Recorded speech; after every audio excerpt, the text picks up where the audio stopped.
한국 미사일의 정확도의 세계가 놀라고 있는데요. 현무 토탄도미사일, 현무3 순항미사일, 현무 포탄도미사일, 정확도는 모두 CP-04 오차 5m 수준으로 알려져 있습니다. 일부에서는 현무3 순항미사일은 가능하지만 한국 탄도미사일의 CP 5m는 말이 되지 않는다며 30m일 것이라 주장하시는 분들도 계십니다. 현무2 미사일 개발 당시 CP는 100m였는데요. 지속적인 개량을 통해 2006년 CP 30m로 줄였습니다.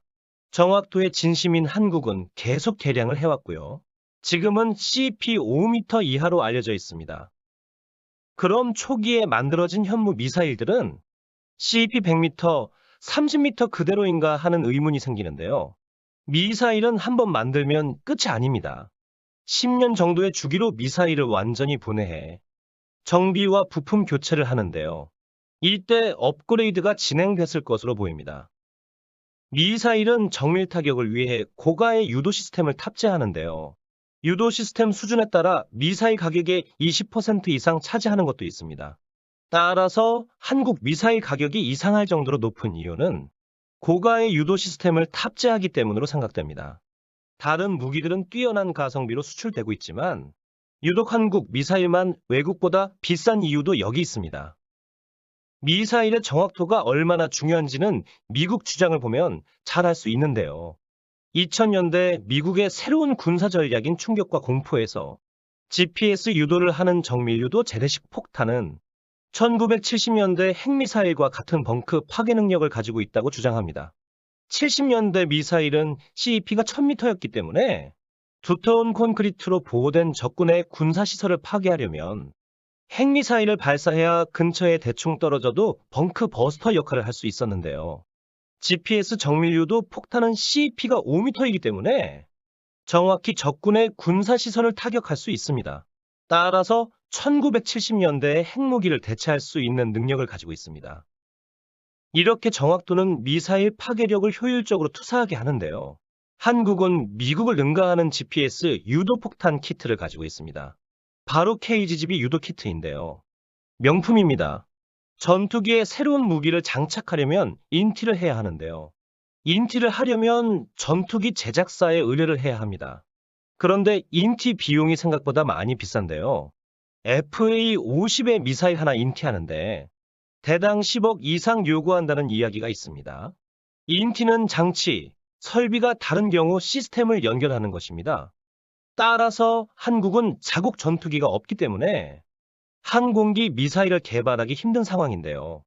미국이 폭탄을 유도무기로 개조하는 롱샷 키트를 개발하는 것을 보고 한국은 벤치마킹의 KGB를 개발합니다. 롱샷은 양산되지 않고 역사 속으로 사라졌지만 한국의 KGB는 미국의 또 다른 유도 키트인 제이담을 능가하는 명품 유도 키트로 개발돼 태국, 인도네시아, 사우디아라비아에 수출됐습니다. KF-21에도 장착할 것으로 알려져 있는데요.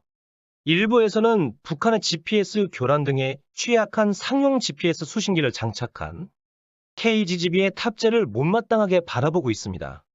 하지만 잘못 알고 계신 건데요. KGB는 북한의 GPS에 절대 취약하지 않습니다. 먼저 2016년 미국이 군용 GPS 수출 승인했는데요. KGB의 북한방해 전파에 취약하다고 평가받는 상용 GPS 대신 군용 GPS를 탑재할 수 있습니다. 또한 2016년 GPS 등 수신칩 개발업체 인텔 XXX는 북한의 GPS 교란을 회피하는 장비를 개발했습니다. 세 가지 위치 신호를 동시에 수신하는 수신칩인데요. 셋 모두 주파수 대역이 달라 사실상 교란이 힘듭니다. 개발한 수신칩은 군용 GPS보다 전파 교란에 강한 면이 있습니다. 따라서 한국 무기들은 북한 전파 교란에서 자유로워졌습니다. 북한은 유효 방해거리 100km인 러시아 교란 장비를 도입해 재미를 보고 유효 방해거리 400km 고출력 방해 장비도 수입한 것으로 알려져 있는데요. 헛물만 켜게 된 것입니다. 인티하느라 얼마나 지불했냐고요. KGB는 인티가 전혀 필요 없습니다. 미국 GPS 유도 키트 제이담은 항공기의 GPS 장비와 제이담 운용용 소프트웨어 및 추가 장비들이 필요한데요. 항공기 개조와 통합에 막대한 비용이 드는 한국은 새로운 돌파구를 찾았습니다. 기존 재래식 폭탄을 장착할 수 있으면 별도의 개조 없이 장착할 수 있고요. 운용도 조종사가 KGB 조작을 위한 PDU를 가지고 탑승해 PDU를 조작 블루투스로 폭탄 설정을 하면 됩니다. 재정 상황이 열악한 나라들은 탐낼 수밖에 없죠. KGB는 세 가지로 구성되어 있는데요. 임무계획 장비, 명령통신 장치, 폭탄용 제조 키트입니다. 임무계획 장비는 지상에서 컴퓨터로 최적 투하 경로 및 투하 가능 영역을 찾아 명령통신 장치, 즉 PDU에 전송합니다. KGB를 폭탄에 장착하면 최대 사거리 110km로 늘어나고요. 시험 발사 때 CEP 3m가 나온 괴물입니다. 미국 제이담은 사거리 28km, CEP 25m에 불과한데요. 가격은 제이담이 7천만 원, KGB가 1억 원으로 그리 비싼 가격도 아닙니다. 2010년 연평도 포격 당시 출격한 공군의 F-15K가 북한 방사포 진지에 대한 공격을 주저했던 이유가 제이담으로 공격하자니 사거리가 짧아 북한의 지대공 미사일에 격추될 수 있고 순항 미사일 슬램은 준전략 무기 수준이라 적합하지 못했기 때문인데요. KGB는 완벽한 답안지입니다.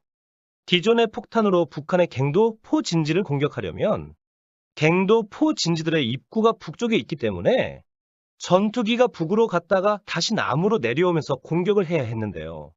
KGB는 디지털 지도에 표적 정보를 입력하고 진입각도와 경로만 지정하면 경로에 따라 순항 비행을 해 산 뒤에 숨은 적을 공격할 수 있습니다. 적의 사거리 밖에서 투하하기 때문에 전투기 생존성을 높이게 되죠.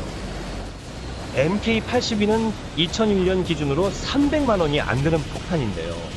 최대 파편 도달 거리가 1.2km에 이르는 파괴력을 가지고 있습니다. 폭탄이 300만 원이고 날개가 1억이니 좀 언밸런스하죠. 재고로 쌓여 있는 폭탄을 유도 폭탄으로 만드는 것이니 획기적인 물건입니다. 앞으로 움직이는 목표물을 공격할 수 있는 개량형을 개발할 예정인데요. 대함이나 북한 미사일 발사대를 겨냥한 것으로 보입니다. KF-21에 탑재될 장거리 공대지 미사일 천룡은 한국이 타우러스 기술을 이전받아 독자적으로 개발하고 있는 미사일인데요. 과정이 무척 재미있습니다. 2003년 한국은 미국 제즘을 구입하려 했는데요.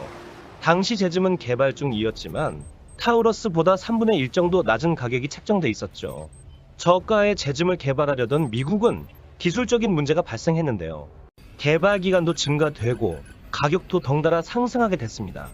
제즘 가격이 결국 타우러스 가격에 필적해지자 2013년 한국은 타우러스 도입을 공식화합니다. 한국은 200발을 5천억 원에 도입하면서 장공지 타우러스 관련 기술 일부를 이전받은 것으로 보입니다. 이렇게 좋은 조건으로 계약할 수 있었던 것은 당시 타우러스 판매가 어려워 생산이 중단될 위기에 처해 있었기 때문인데요. 이때 습득한 기술들을 활용해 장거리 공대지 미사일 천룡을 개발하고 있습니다. 천룡은 장거리 공대지 미사일로 사거리 600km 이상으로 알려져 있습니다. 한국이 도입한 타우러스는 현존 최강인 공대공 미사일 미티어를 만든 MBDA와 사브가 개발했는데요. 북한의 반응을 보면 타우러스가 얼마나 좋은 무기인지 알 수 있는데요. 2016년 북한은 독일 내부의 분쟁국 대상 무기 판매 규제 조항을 거론하며 판매를 중단하라고 외무성 성명을 발표했습니다. 한국은 타우러스와 유사한 미사일을 개발할 예정인데요. 2021년까지 개발 주관을 정하지 못해 말이 많았습니다. 2022년 3월 국방과학연구소가 개발을 주관하기로 결정했는데요. 2028년까지 개발 완료를 목표로 하고 있습니다. 한국 타우러스 관계자는 한국 기술 수준으로 타우러스를 개발, 통합하는데 15년 정도가 걸릴 것으로 예상된다며 타우러스 시스템스와 함께 타우러스 K2를 개발한다면 단 3년 만에 한국이 원하는 한국형 타우러스를 개발할 수 있다고 합니다. 또한 K2의 모든 기술을 한국과 공유할 것이며 한국 내에서 한국 기업들에 의해 생산될 것이라며 수출 제한은 없을 것이라고 말했는데요. 정말 혹할 수밖에 없는 제안입니다. 하지만 한국은 미사일 기술에 있어 세계 최고라고 자부하는 만큼 충분히 개발 시간 내에 자체 개발할 것으로 믿는데요. 2022년 3월 방위사업 추진위원회는 타우러스 측의 제안을 받지 않고 국방과학연구소 주관으로 체계 개발을 진행할 것을 의결했습니다. 이미 3번의 시험 발사가 있었던 만큼 신뢰가 가는데요.